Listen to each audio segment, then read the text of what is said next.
Welcome back to the Brilliant Fertility Podcast. This is part two of our lab testing series or our fertility testing series.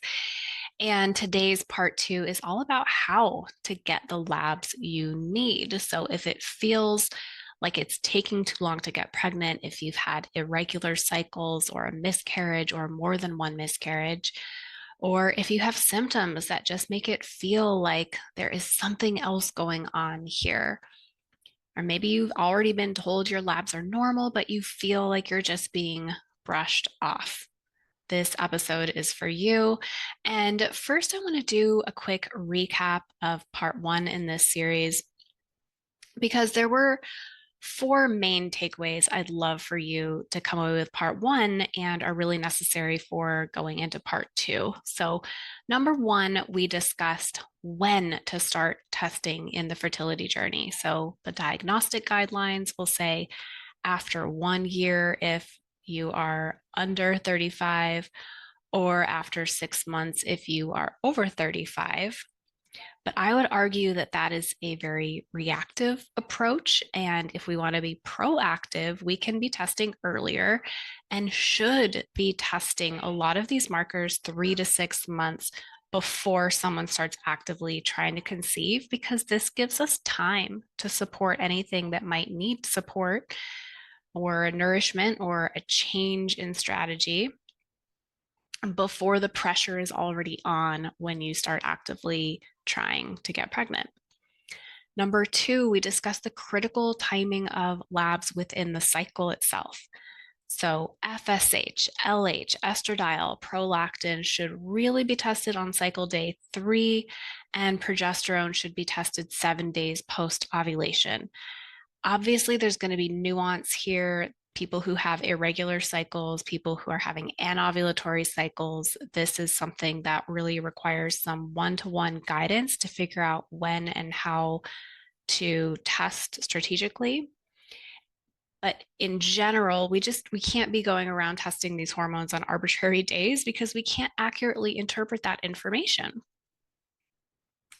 Number three is the question, did we really test everything we need to understand fertility potential? So this, you know, number 3 and 4 of these takeaways will really relate to the question of all of your labs look normal.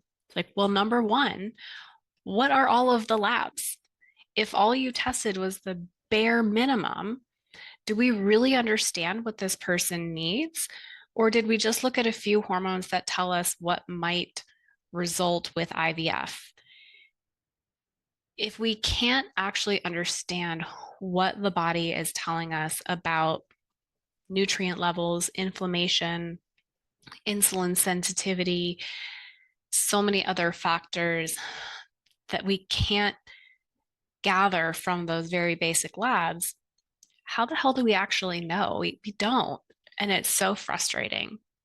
And then the second part of that statement of all your labs were normal is the normal part. Okay, well, what is normal even anyway? Because normal isn't optimal. And when we have these reference ranges that are really wide, especially in the case of nutrient markers, thyroid hormone markers, inflammation, we cannot deduce that things are optimal based on where these reference ranges are. So when someone tells me, well, my labs look normal, I want to see what those actually were, what they tested. Were they in an optimal range for fertility? Or was it based on this very general population ranging from 18 to 70 years old in what they're calling generally healthy? But like, have you looked around at our population lately? I would not be calling our general population very healthy. So that's all my soapbox on part one. But you may also be coming away with this awareness like, oh crap, there's so much more I need to have tested. And that might be feeling a little stressful if it means you have to approach a provider who hasn't been warm and fuzzy to deal with so far. So, how do you actually get what you need from your providers? How do you come at this from a place of what I describe as personal power.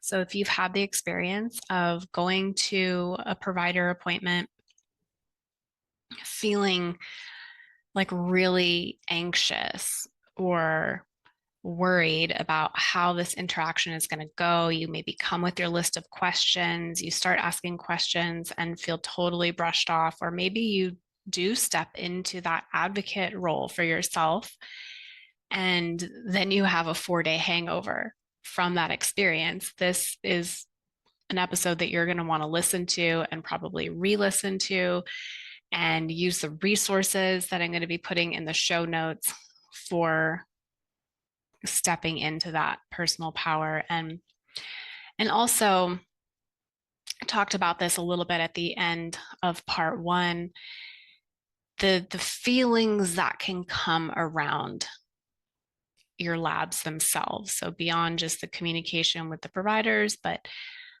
that sense that you might find out something bad, and that can create a lot of anxiety as well.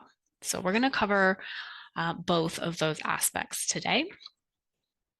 And number one, diving into that interaction with your medical provider. So there could be quite a spectrum of expertise in who you're actually starting out with requesting these tests from. If you haven't actually been trying to get pregnant for very long, or maybe you are in that group of people who's being really proactive, you haven't been trying, but you know you want to within the next year. Maybe there's a family history, maybe there's a personal history with irregular cycles or thyroid or PCOS, and you just want to do everything you can to ensure a more easeful fertility journey. Where I would typically start is by making almost like a this reminds me of back when I was single and I wasn't necessarily looking to be in a relationship, but I was really thinking about what I wanted in a relationship. And my very wise mother was like, well, you really should just make a list of like what values are important to you and what's important to you in a relationship. And things beyond like, oh, they're handsome and they're successful, things like they listen to me, they make me feel seen, they respect me. The same is true for your provider. In this relationship, you want to make sure that even if they don't know everything, that they are respectful of your needs as the patient. Ultimately, they work for you. We, the providers, we work for you. And I think sometimes that gets lost in this world where doctors have power, they're in a place of authority. Insurance companies are dictating a lot of what providers can do. So, making a list of like what is important for you in your provider relationship. And if you don't already have that with a provider that you are established with, imagining what is the best case scenario of how this interaction can go. Like before you go into that appointment, you can journal it out, you can talk it out with yourself, you can imagine it. If you are really great at visualizing and you close your eyes and you're like, okay, like I'm walking in, I sign in, they call me back right away, I don't have to spend any time in the waiting room. I get there, they make eye contact with me, they ask how I'm doing, and then we start to answer questions, and I ask all my questions and they're really thorough in how they answer, etc. Okay, like you practice a little bit of that on your own. Let me know how that feels. But this is like setting the stage, right? This is priming your mind for this experience. And it's important because if you've had negative experiences with providers in the past, you may already be going in with this anticipation that it's going to be terrible and that they're not going to listen to you and you're going to be waiting forever. And it's just, you're not going to get anything valuable from it. So I want you to prime yourself for actually being able to come away with something of value for yourself. Number two, there is an exercise that I use almost on a daily basis, especially if I'm engaging with patients one-to-one in person, or if I'm engaging with other providers that I'm communicating with, or if I'm in the role of the patient. I create this little energy bubble. And I describe this in detail in my 5 tools for nervous system regulation, which is linked in the show notes. This is the first exercise in those tools. It takes 4 minutes max. Once you start practicing it and you get really good at it, you can put your little energetic bubble up within 30 seconds. And this just ensures that what's theirs is theirs, what's yours is yours. Your love, intelligence can easily transcend the bubble, but no one else's negative crap is allowed in that bubble. So if that doctor has been having a bad day, that's on them. You know what? They need to take personal responsibility for that.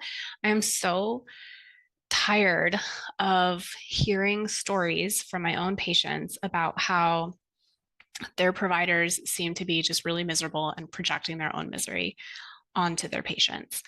I'm sorry, but like, I'm just so over it.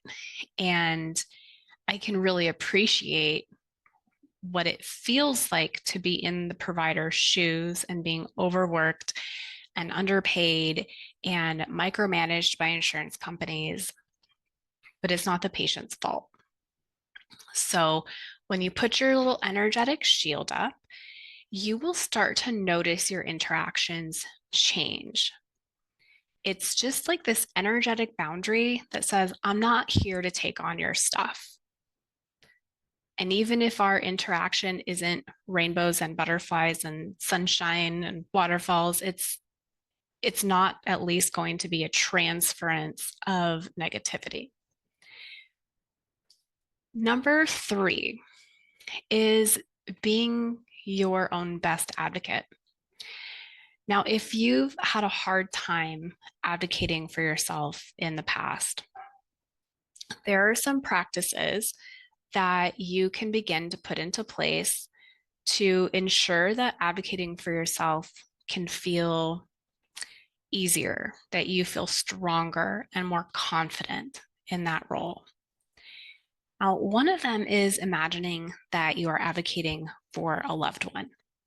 Because if you can't do it very well for yourself, but you can imagine that if you are taking your parent to the doctor, or your child is already here and you're advocating for them, which I would argue when you are advocating for yourself on a fertility journey, you are advocating for your child. You're advocating for your future child. And you can start practicing that by advocating for yourself.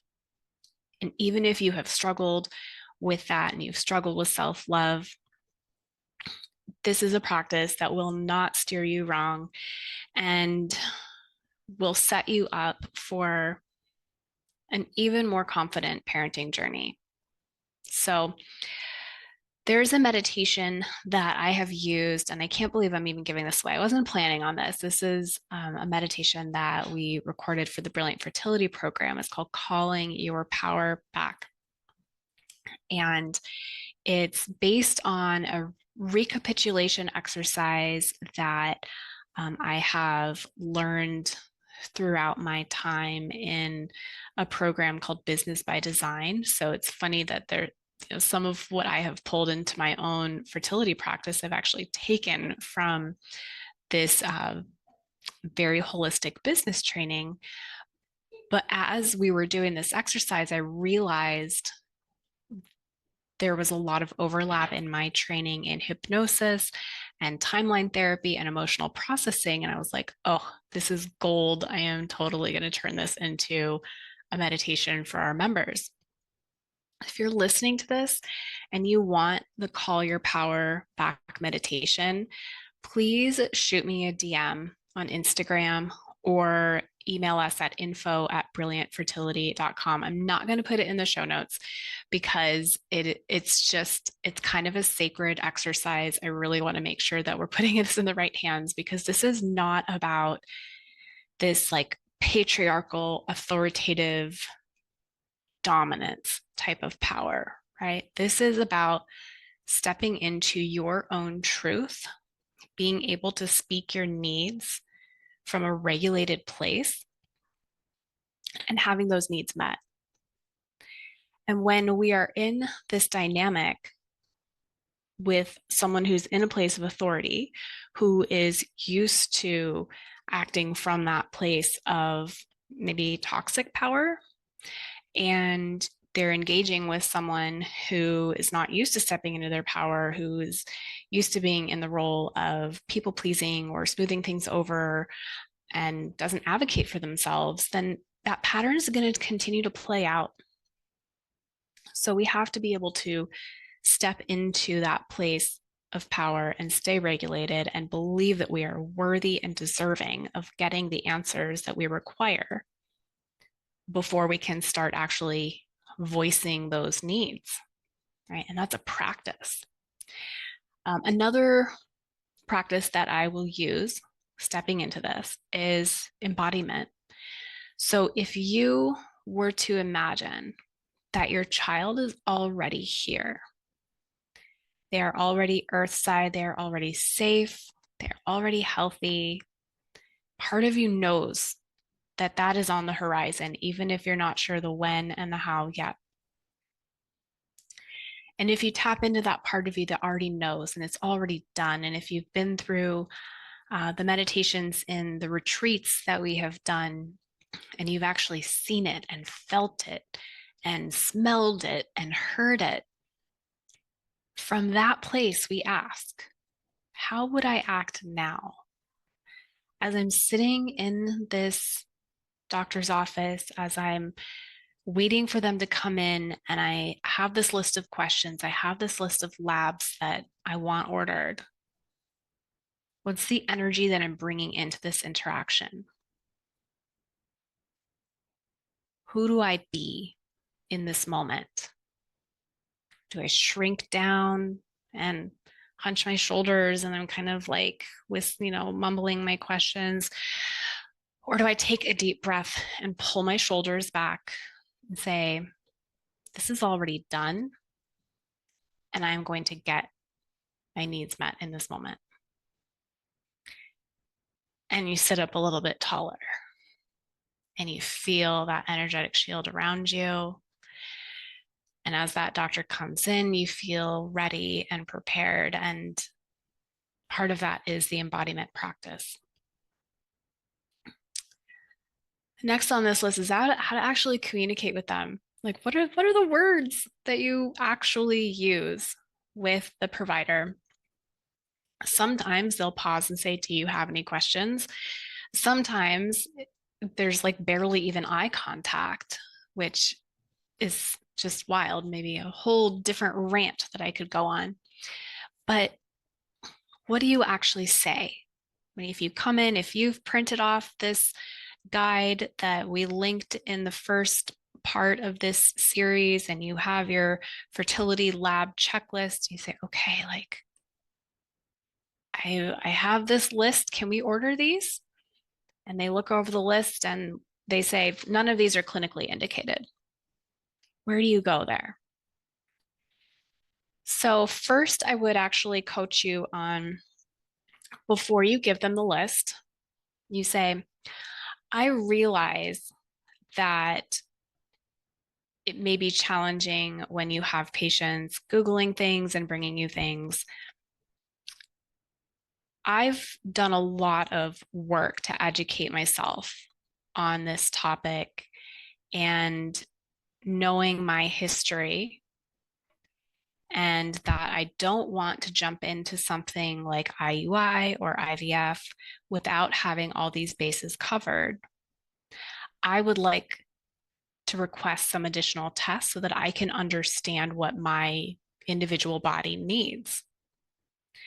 And then you would say, I've been following this fertility expert, and they have a checklist based on the research that they have done.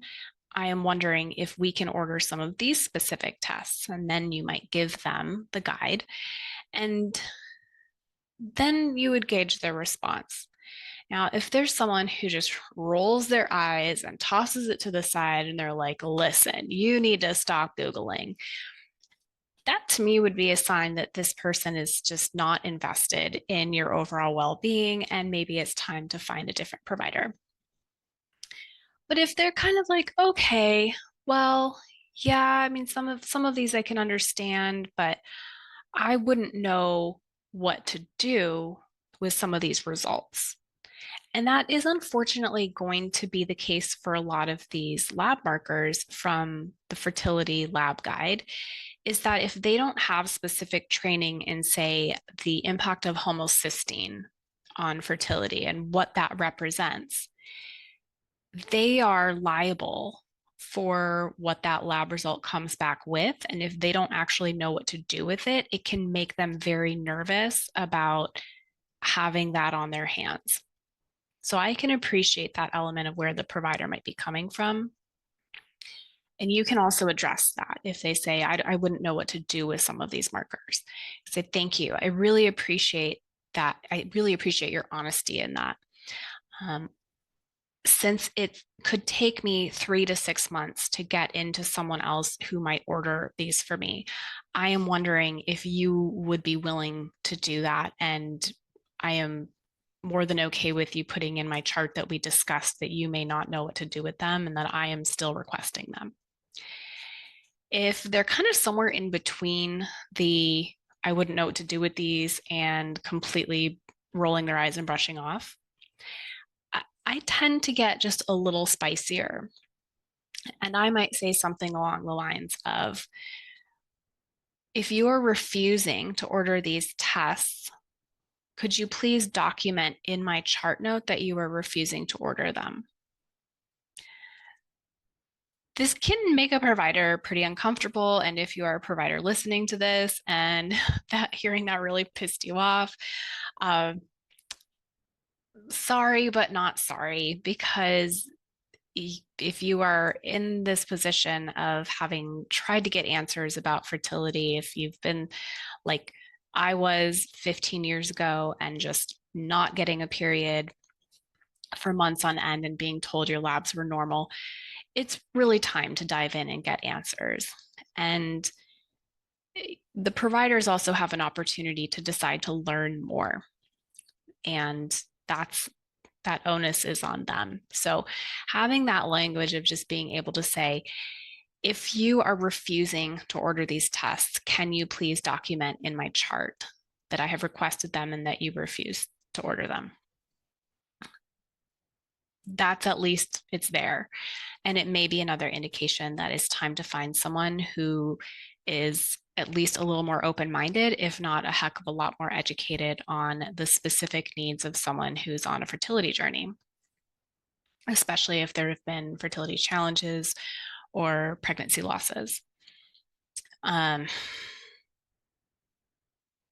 To collect my thoughts for just a moment because I have something that just was like on the tip of my brain that didn't make it into my notes. Yes, it was the commentary that it may not be clinically indicated if you're not experiencing specific symptoms. So, for example, if someone is not experiencing specific symptoms of hypothyroidism, and you can refer back to the episode we did about thyroid health and fertility, that may also lead to some hesitation on providers' part to order a lab, because if they were audited by insurance companies and the insurance companies said, hey, like there wasn't actually anything going on in this clinical picture to warrant you ordering this test and us paying for this test, like we're not going to pay for that. And if that happens too often, then a physician getting audited beyond that one chart note can be an extremely stressful process for them. So, again, that's a scenario that I can really appreciate on the provider's behalf. And when it comes to advocating for yourself to get certain tests run, for example, with thyroid health, with knowing that TSH has this wide range of normal, but we know that for fertility purposes, we have a much narrower mid range of that TSH, and that if someone has had autoimmune type symptoms or pregnancy losses or diminishing ovarian reserve at an early age, that could be indicative of a thyroid autoimmune picture like Hashimoto's.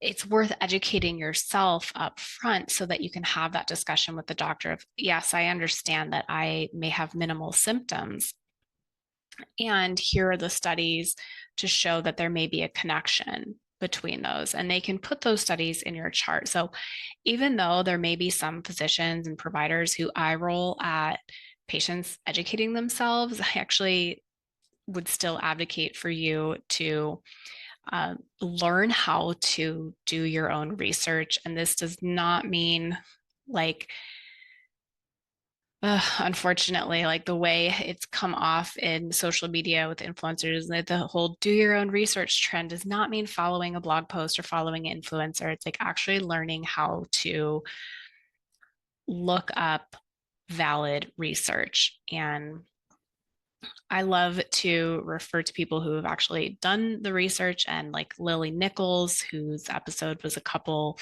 episodes back, has her research briefs that she posts on her website, and they're phenomenal and I love them.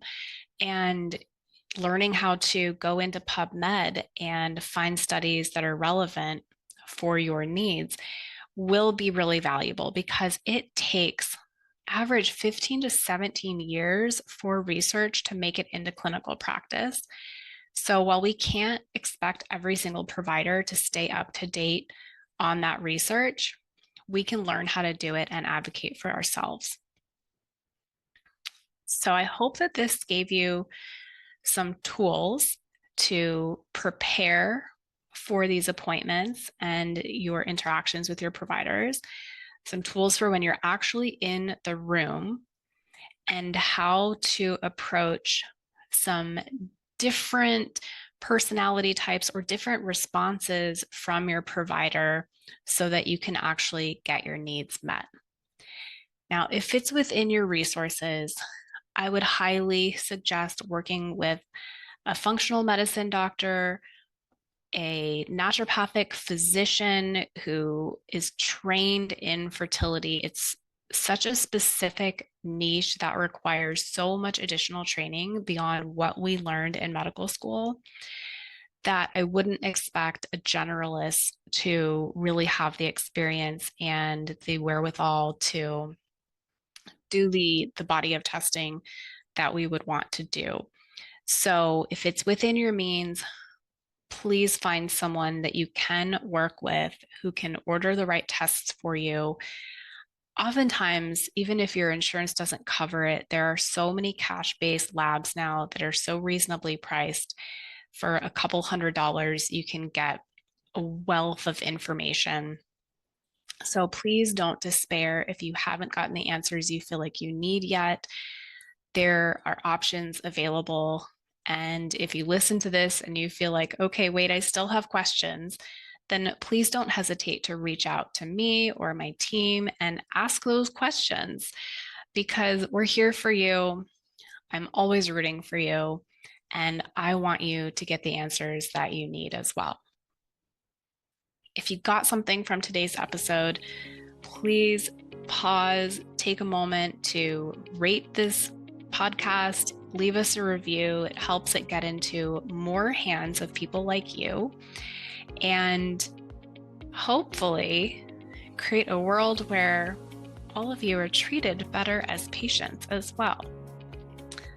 Sending you so much love as always, and prepare for part 3, we're going to be diving into AMH. You may have been wondering why I hadn't addressed it yet.